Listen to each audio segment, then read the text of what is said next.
हाय! आज मी बनवणार आहे आमच्या कोकणातली स्पेशल काजूची भाजी.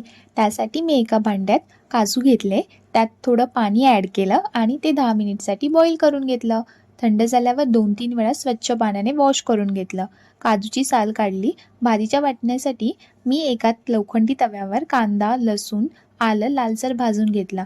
मग त्यात थोडं तेल ॲड केलं, ओलं खोबरं आणि कोथिंबीर ॲड करून छान वाटण भाजून घेतलं. मग एका मिक्सरमध्ये भाजलेलं मिक्सचर ॲड केलं. त्यात 1 चमचा गरम मसाला, 1 चमचा मालवणी मसाला ॲड केला आणि थोडं पाणी टाकून वाटप तयार केलं. एका कढईत थोडं तेल ॲड केलं. त्यात कांदा, टोमॅटो, कढीपत्त्याची फोडणी दिली. त्यात थोडे मसाले ॲड केले आणि पाणी टाकून घेतलं. मग त्यात काजू टाकले आणि थोडा वेळ काजू वाफवून घेतले. मग त्यात तयार केलेलं वाटण टाकलं आणि चवीनुसार मीठ ॲड केलं. 15 मिनिट भाजी छान शिजवून घेतली.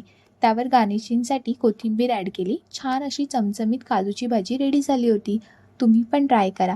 बाय. भेटूया आता नवीन व्लॉगमध्ये.